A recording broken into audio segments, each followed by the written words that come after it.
Hi everyone, Janey here. Welcome back to my garden. It is a gorgeous, gorgeous afternoon. It's about 90 degrees. I'm actually a little bit warm, and I think it's going to be one of the last really beautiful warm days that we have of this year. I live in Northern California, Zone 9B, and I have to say it feels like we have two seasons, which I know a lot of you that live in different areas, you guys say, I would hate that. I want all four seasons. I want all four seasons too, but our fall is hot, and then all of a sudden it goes into winter weather. And so it feels like, in the next week or two, we're going to be transitioning into the winter weather. So we went from summer basically to winter. We did have a slight fall, but I feel like it's less than a month. So that's okay. No big deal. I'm ready for it. I'm ready for things to kind of start winding down. But having said that, knowing that we're getting to that time, I know that I'm going to have to start planting out my seedlings here. And then I have other ones here. I just moved these guys outside from my grow light setup indoors. These are all my cut flower garden seedlings that I'm going to put in my flower field and my own personal cut flower garden. And I am planning to cool flower method planting them, which basically means I'm sowing them and I'm planting them out in the garden in the fall with the hopes or the goal of them being robust, stronger, more productive in the spring when the weather warms up. So this video is a video that I am basically making for past Janey, because past Janey didn't believe in hardening off seedlings. I know, crazy. So most of you, I'm sure, know what hardening off your seedlings are. Hardening off your seedlings are the process of gradually exposing them to the exterior environment so that they don't go into transplant shock or shrivel up and die once you take them from their happy environment indoors in your grow setup to outdoors where there's either too much sun, too much cold, too much wind, too much rain, whatever may come. So past Janey didn't believe in hardening off seedlings because I felt like I lived in a mild enough environment where we don't get super, super cold, and during the time when I would be planting my seedlings, we don't get super, super hot. So it was a nice, comfortable temperature. Everybody was happy, and I didn't think that it needed that. So more research, more learning, we all grow. I've learned that's absolutely not true.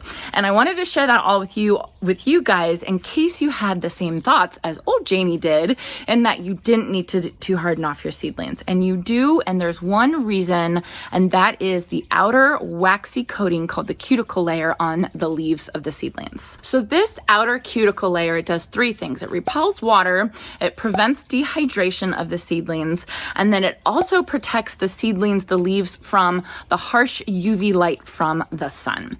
So when seedlings are growing indoors, the seedlings develop, they're spoiled, right? And they don't have to develop a intense, hardcore cuticle layer to protect them because there's nothing to protect them from.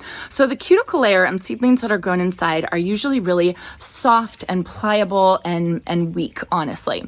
As you start hardening your seedlings off and you're gradually exposing them to outdoor conditions, you're basically stimulating a chemical reaction which changes that cuticle layer from the soft, flexible, not very robust to the hard, intense, really protective cuticle layer that these seedlings need to withstand the environmental conditions outside. So basically, when you give those seedlings a chance to harden off in outdoor conditions and you gradually expose them to outdoor conditions, you're giving them a chance to build up the armor that they need to protect themselves when they're outside. This is the thing that I wasn't thinking about. I didn't think about the process of developing that hardened cuticle layer when I needed to harden off my seedlings. I thought, oh, it's not that bad. They can probably handle it. And honestly, they could handle it. They could probably do it. But I did have some losses. I did have some seedlings shrivel up. I did have some seedlings scorch. I did have some seedlings burn, and I think that I could have avoided that had I hardened them off. So knowledge is power. Now that I know what hardening off actually does, and that it's not one of those gardening myths, it makes me much more likely to do this kind of pain in the you-know-what job of gradually increasing the amount of times that my seedlings are outdoors. Now, the main reason why I never wanted to harden off my seedlings is because it's time consuming. It takes a lot of time moving all my trays outside, letting them sit out here for an hour, moving them back inside. Next day, moving them outside, just over and over over and over again. It starts to get really old really quickly. And so not knowing the reasoning behind hardening off the seedlings, it just led me to just not doing it, just not wanting to do it. But like I said, now that I know the purpose behind doing something like that, it makes it much more likely that I'm going to stick to it. I'm going to work on hardening off my seedlings. I'm going to take the time to allow them to build up that armor. So I think doing the hardening off as quickly as possible is the way to go. And there's lots of recommendations online how to do it. There's even recommendations for shortcuts for how not to harden off your seedlings. And the main thing for those is plant on a cloudy day. If you plant on a cloudy day, the plant is going to be protected from the UV light. It's probably not going to be too hot. It's probably not going to be too cold, but we can't control the environment. Honestly, I don't get very many cloudy days here in Northern California. So I can't rely on something like that to be able to skip hardening off. The other thing you can do is you can, build a mini greenhouse over your plants, but that would be like if you're doing one plant, like one tomato plant, you can put a little greenhouse over it to protect it as it gets used to the outdoor conditions. So there are ways that you can do shortcuts to not having to harden off, but 9 times out of 10, I feel like we're going to have to go through the process of hardening off. I did find this really great blog article. I will link it below. And it was this gardener had walked you through how to harden off your seedlings in 7 days. And I wanted to share that all with you because that is what I am planning to do with my seedlings here. Okay, so pre-hardening off, the work starts even before you start bringing your seedlings outdoors. And what that includes is kind of petting your seedlings. I don't know how else to say it, but basically as I've been growing these seedlings, I'm using the soil blocking method.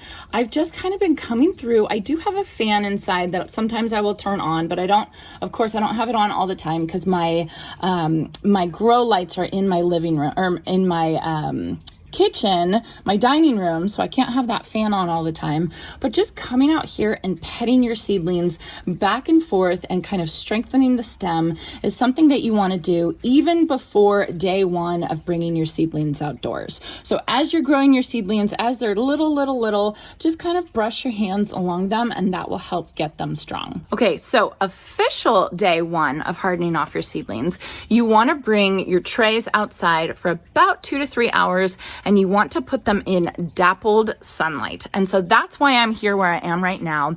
I have this little shelf here. This was actually my old seedling starting shelf. I actually bought a new one from Costco. They have this amazing wire shelf that was not expensive at all, and it's a little bit bigger than this shelf I had. So I had this extra shelf. I just put it out here knowing I was going to harden off these seedlings. But I have my pergola above, and it's just, you can see my face. It's just the perfect light. It's dappled light, so they're getting some sunlight, but they're not getting intense sunlight. So I'm going to leave these guys out here for about 2 to 3 hours today on day 1. Today's day 1 for me. I'm going to watch them and I'm going to make sure that they don't dry out too quickly. I already watered them this morning. I will check them when I come out here in 2 hours and bring them inside and see if I need to water them again and kind of just watch them really, really closely. So after 2 hours, I will take all these guys and I'll put them back indoors on my seed starting shelf under the grow lights and leave them there until tomorrow. Now, you want to do all of this in the afternoon sun. It's about 12:30 right now, so it's basically as bright and as hot as it's going to get, and you want that type of sunlight for these seedlings. You don't want to do this in the morning or the evening where the sun isn't really that strong.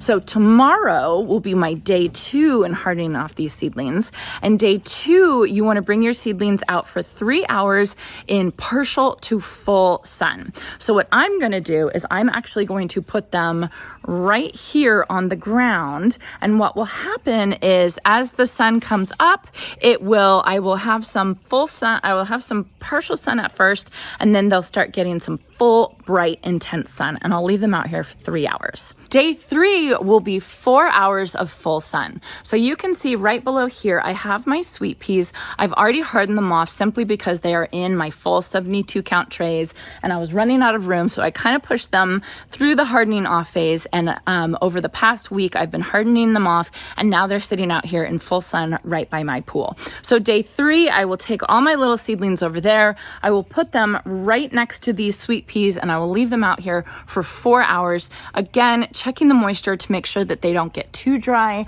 with all the sun, the heat, the wind, whatever's happening. So day 4 and 5, you just want to build on the amount of time that you're in full sun.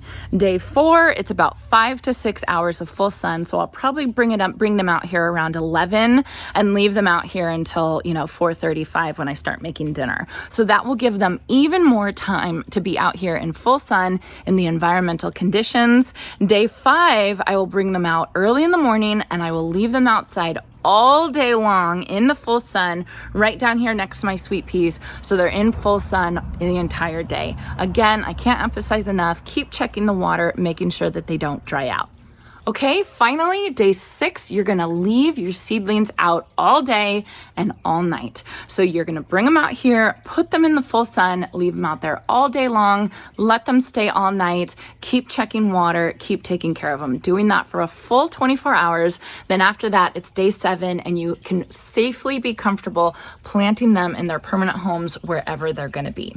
Now, I am not immediately going to plant my seedlings out because most of these guys are going to my flower field and I'm not ready to plant them out, but knowing that they're happy, they're comfortable, they've built up that cuticle layer, I will feel better about leaving them outside, leaving them maybe in a partially shaded area, maybe in full sun, but letting them be outside in the sunlight. And I have a feeling they're really, really going to enjoy that sunlight rather than the grow lights, because grow lights are good, but real sunlight is always better for the leaves. So just as a quick recap, day 1, you want to be in dappled light for 2 to 3 hours. Day 2, you want to be in partial to full sun for 3 hours. Day 3, full sun 4 hours. Day 4, full sun 5 to 6 hours. Day 5, full sun all day, morning to night. Day 6, all day full sun, morning through the night. And then day 7, you're safe to transplant them out.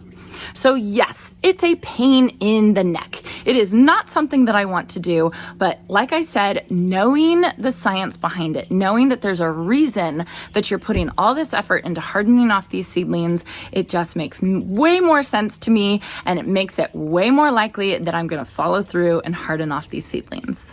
One thing I did want to say that I forgot to mention was that you do want to check your weather and make sure you're not getting down to freezing temperatures. You want to do this hardening off process when you're well above freezing. So obviously I'm 90 degrees today. I'm not going to get to freezing, but if it was a little bit later, or say it was the spring, you would want to be checking your overnight lows to make sure you're not getting anywhere near the 30s. You want to be well above that, because obviously these seedlings haven't developed the protection or the armor that they need to protect against freezing. If you do have freezing temperatures in your forecast and there's just nothing you can do, you have to get these seedlings out, just make sure you use a frost cloth or something like that mini greenhouse where you can protect them until they get a chance to build up that outer cuticle layer. Okay, so I hope this was helpful for all of you. Again, this video is for old Janey that didn't believe in hardening off and thought it was a waste of time. Yes, I really thought it was a waste of time. It just didn't make sense to me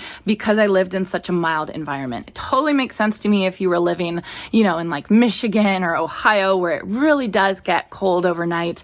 But here in California, our temperature is so mild. However, the seedlings still need that cuticle layer for the sun. They still need that cuticle layer for the wind, for the rain, etc., etc. So hardening off is a really good thing. It's going to help you be successful for your vegetables, for your cut flowers, whatever you are doing with your seedlings, make sure you harden them off. So I hope this was helpful for you all. Again, check out that blog post. I'll link it down below. It was super helpful for me. And I hope you all have a chance to get into your garden today.